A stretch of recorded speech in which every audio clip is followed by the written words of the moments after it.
Release him now! Release him now! Release him now! Release him now! Release him now! As far as I'm concerned, every Igbo man under the sun today, anywhere you are in part of this world, you are a Biafran. I am a Biafran. I'm an Igbo man, and Biafra is where we are from. It's just like the Arewas and the Ududuwas. You understand it? Not too long ago, you be there this Kata FA, this content creator and night streamer Kata FA, live stream. Yeah. And him be they ask you about Biafra. I say you don't know anything about Biafra. I say you know, may you tell him. But the way you answer, make people come they assume say you they kind of like they distance yourself away from. And I don't want to use what you represent, but then again, it's part of your region, the region you come from. We should just kind of like address that particular region. Yeah, the truth be say, now see what we just talk about now. The fans sometimes they misunderstand or they push matter the way it's not supposed to be. For Kataife event live stream, he ask me questions. Say, what state are you from? The video is online. I say I'm from Anambra State. You can say, say I'm Igbo. You can say, what is it about Biafra? I can't say Biafra is our baptism name. You understand that we are all Igbos. All Igbos, our baptism name now, Biafra. Omo, internet people, some people don't change and say, Casey, they support us. Casey, stand with us. A lot of my Igbo brothers too. For real? Yeah, they can't drag me. But the truth is, make we check them now.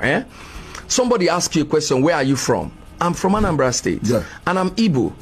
Biafra was created in, I think it was in 1967 by some one guy, Frank Opigo, from Bios, I think. He suggested that name for the Igbos. You understand, Biafra, and we adopted it in 1967. So before 1967, who are we? Igbos. When my mother gave birth to me and my father, they named me Kingsley. When I grew up and had my baptism, they named me Cyril. My baptism name is Cyril. So when you asked me this question, I was like, Biafra is my baptism name. That means I'm still a Biafran. Okay, finally, we've seen the governor of Akwa Ibom, Governor come out and say that what? He said every day of the week, twice on Sunday, is a Biafran. We've seen the lack of Casey recently come out and said that what? He denied his tribe openly and said what? He is not a Biafran. But today, Governor came out and said is a Biafran and what it will continue to remain a Biafra. What's your take as regards this? I think from what that news that was reported actually is that any moment from now, the Akwa Ibom government and the Akwa Ibom state will join the rest of people, the Igbos, to continue to celebrate, May 30th as the Biafra Remembrance Day. And I think that was the point he was trying to make, when he became conscious and started telling the story that he speaks Igbo and he lived with the Igbos, he stayed in Igbo land, he speaks Igbo more than even his dialect, and that his Biafra, his father fought on the side of Biafra. And of course, we remember Philip Effiong too, deputy to Odumegwu Ojukwu during that period, is also from Akwa Ibom, and the man has said very clearly that if a referendum is being conducted today, there's no two ways about it, that Akwa Ibom, of course, will join the Biafran movement and struggle. And of course, if a referendum is taking place, there's no how anybody is going to deny Akwa Ibom of that identity. Bros, we will fight for it. That's the fact. We will fight for it. We cannot be a weakling. We cannot show weakling on this point. If a governor of that level is coming up publicly to say that, yes, this is who I am, Akwa Ibom, I will join the May 30th celebrate Remembrance Day of Biafra. And of course, that Akwa Ibom is a Biafran land. It's as simple as that. But if you look at some of these things, you know that there's a political angle to what Casey Lipompo was talking about. Him coming from Anambra, him being Igbo, him not being, Biafra. You understand? If you look at it very well, he was struggling with the truth. Casey was struggling with the truth simply because he does not want to displease whose source he became a billionaire or he became relevant. We know what happened. We know those who are holding those keys for them. That's from the time he was start first. We know who brought him to limelight. We know who supported the family. We know how the family grew. Yes, because they enjoyed federal strength and might from beginning. After that popularity came. There's no two ways about that.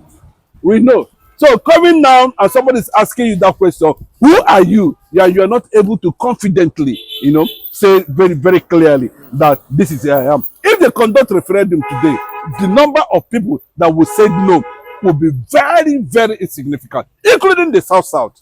Look at General Saboja. What is he talking about? He understands the issue Niger Delta. When you look at that, he said Niger Delta. That out. But look at that man, and who said, I am an Igbo man. Hey, he can claim he's a Niger Delta. Okay, he's still within the slavery mentality. At what point did we start having this thing? Even before the colonization came. What we have there is Old Eastern Province. And within the territory of their waters lies the bite of Biafra. But politically now, they say we are South. And a normal man will say, no.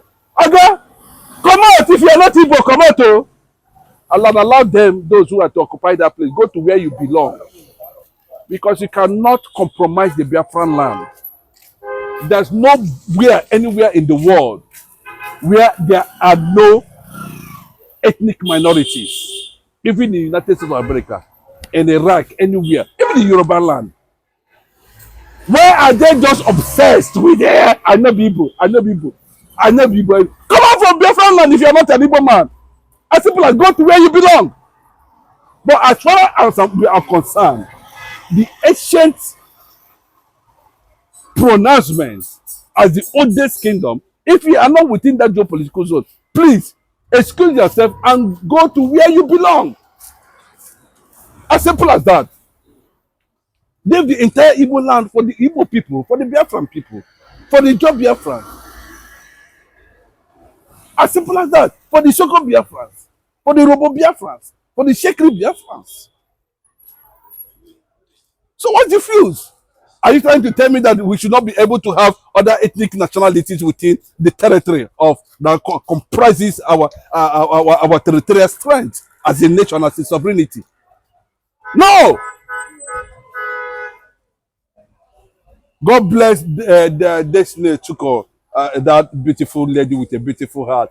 These are people of concept and ideology and who understand what it means to be in Igbo, to be an Igbo man in a unfortunate hostile entity called Nigeria. The only people that Nigeria is hostile against are the Igbos.